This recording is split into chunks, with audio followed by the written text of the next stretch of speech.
Diary, hello from the cave. It's the middle of August, and the subject of today's video is what is in your toolbox. Now, this is, of course, by the way, a toolbox that fits inside one of your water bottle holders for a bicycle. And so, without further ado, what is in my bicycle toolbox? So let's open it up and see.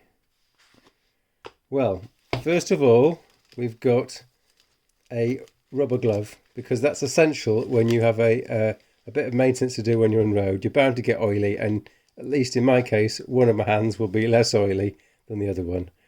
This is a tire inflator, so you can imagine somewhere else in here is a CO2 canister. This is the world's smallest hex tool. I've had it for years. I don't know where I got it from. I can't find another one like it, so that's staying with me.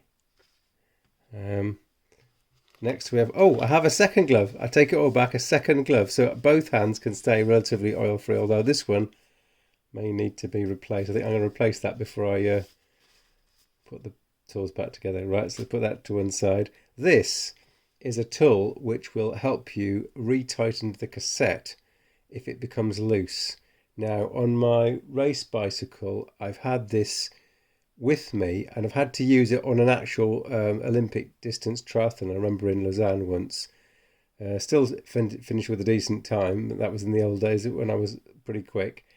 Yeah, so even with a hand tightening, you can crank this and tighten your cassette enough to continue a triathlon, so under quite heavy loading. And if you've got somebody else who's got a spanner, which is unlikely this big, but let's suppose there was something, you can really tighten it back to full tightness. Next we've got a bar of food. This is an SIS energy bake bar. Not the favourite, but it's something that could easily keep you going for at least another hour if you had to keep going with something else. Next, some tyre levers. So I'm still running tyres with tubes, and this will be used to take off the offending tyre and change the tube, etc.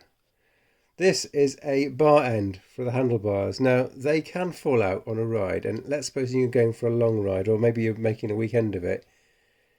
It's flipping annoying when that is lost, because the handlebar tape will just start to unravel. So I always keep a spare one. It's not very big. Nearly done. The inner tube. Now, this is a special thin inner tube. See how small that is. I keep it, and I actually use it for the emergency and then repackage it.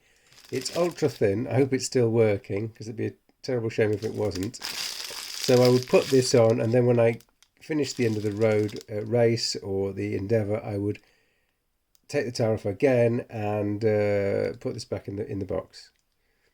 Finally, almost finally, we've got the CO2 canister. Now, this is a especially large one for mountain bikes, and I figure you don't really want to run out of air, given that you haven't got a pump, and so this should easily be able to pump up the deflated tyre.